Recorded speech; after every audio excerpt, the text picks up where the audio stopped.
everyone, I'm Lorella. I'm not a farm girl, and this is my homestead adventure. It's been about 4 weeks since we put the pumpkin seeds in the ground. I thought it was about time for an update.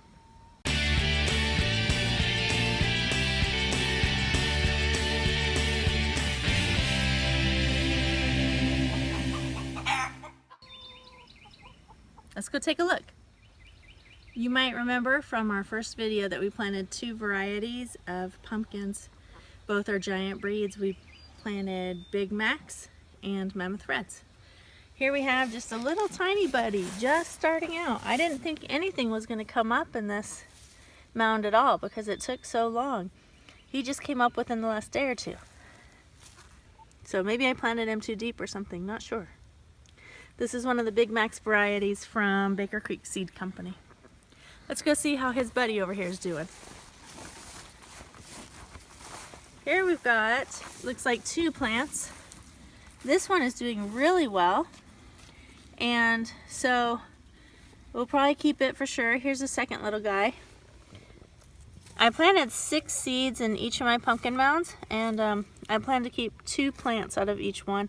So I'll probably let both these guys grow. I do see that it's been kind of getting eaten up by bugs. I may need to get some neem oil or something else that's organic to keep the bugs from eating the plants up.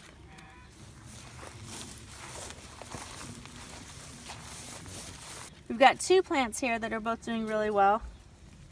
Nice and big, again being torn up by bugs. So that's my next order of business, is to check into something for bug prevention.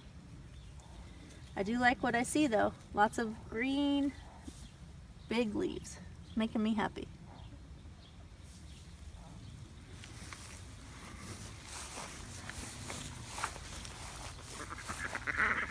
All right. Here's our last mound, and we've got 1, 2, 3, 4 plants. So I'm going to thin this down to probably the 2 biggest plants. This also brings me to something else I want to talk about. You can see here I've got some grass clippings on this mound.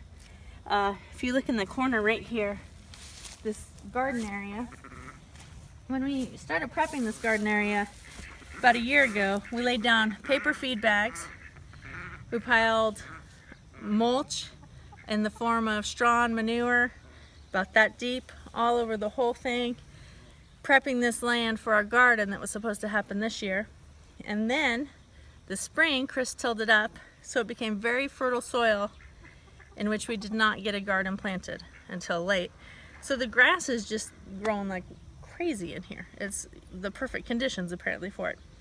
So I was talking at the dinner table about it the other night, and Leslie said, "Hey Mom, why don't we just put down more paper and mulch like we did last year and kill the grass off and mulch your pumpkins?"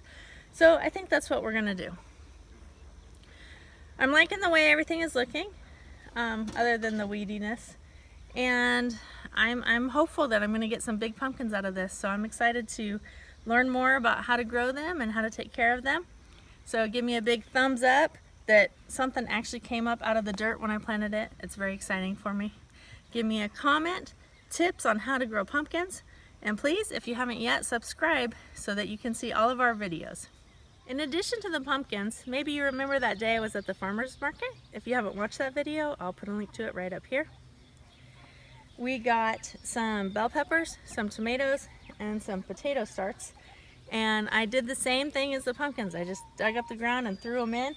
And I've just been watering them once in a while and letting the rain fall on them, and that's about it.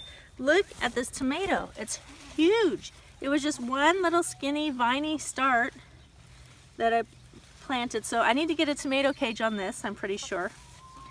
But it smells delicious. It's growing good. It looks like we've got several flowers down here. So I'm assuming the flowers are what turn into tomatoes. So I'm gonna get this girl in a cage. Look at all these flowers right here, Chris. Yep. Yay. And it looks like I don't see really any bug damage on this. Like these leaves all look great, right? A couple. But not like the pumpkin plants. Yeah, not as much. They're not just eaten alive. All right, so let's look at our bell peppers. We planted 3 bell pepper plants. This one is the littlest one. It's called Colossal. Here's the thing that broke. I'm gonna live up to your name, buddy. Yeah. So maybe it needs some more water. I'll make sure it gets watered tonight. Here's this one. It is called let's see what it's called. Big red sweet bell pepper. Nice, we like those. Yes, Had those we do. in fajitas tonight for dinner. And it's got some bug bites also. So again, we need to check into that. And then we've got this little one right here, which is Horizon Orange Heirloom bell pepper. Nice. So I also need to figure out whether we need to cage bell peppers. I don't know. So we need to definitely get the weeds taken care of before they overrun.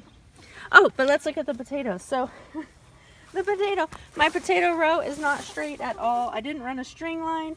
I just was in a hurry and I just dug a little, I don't even know what to call it. Not a ditch. What would you call that, Chris? Furrow. A furrow? A trench was the word I was trying to think of. Right along here. And just threw them in there and kind of laid them down. And but I know with potatoes, they need to, you cover them. And then they grow some more and then you cover them. So I'm gonna put some straw. We had some straw left that we brought down for the nesting boxes. Just a little bit in a cooler. So I'm gonna throw that on those right now because I think the potatoes need it more than anything else. And then we'll come back and get the rest of it later this week. Hopefully one day when I'm not working and we can get the family working on that. So I'm actually kind of excited because although the garden is full of weeds, although it is overrun, I actually have some food growing that looks nice. Maybe the weeds are giving the bugs something else to eat. I don't know. I think my chickens want in here, the tomatoes. If only they would stick to the weeds and not eat our food, I might let them in here. Oakley, get out of the pumpkin. No. Thank you. Good girl. All right, I got someone over here working for me. Thank you, sir. Digging me some more trenches. What we have over here are some more peppers, I believe. These were given out at church on Father's Day, wasn't it? I have no idea. Oh, one Sunday. So some more bell peppers. And they've just been sitting kind of where they've been getting watered when everything else gets watered. But we figured they do need to get in the ground, so tonight's the night. Better late than never. Better late than never. When's the best time to plant something, Chris? Now. Yeah, or yesterday. Yesterday is what I was thinking. Oh, and also, you can see right there on the four-wheeler, the duck house. Now that the other plants are getting nice and big, we're going to have the ducks at least sleep in here at night. Probably let them around in here in the morning, and then once it gets hot, let them out of the garden so they can go find some shade. Maybe bring them in here of an evening. We'll see. I would have them in here all the time if I had enough shade for them, but I just think it'll be too hot for them. I'll move their pool in here too. I'll do that next.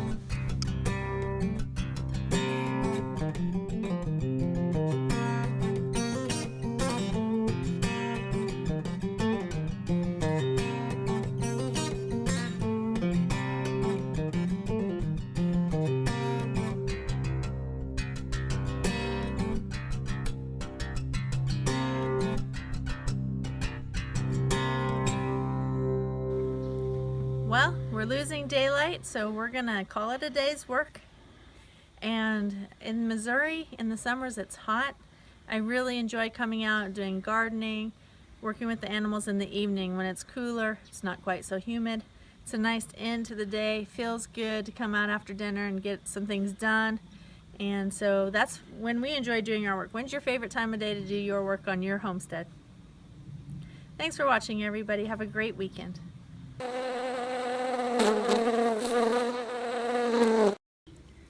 Shall we check out my balance?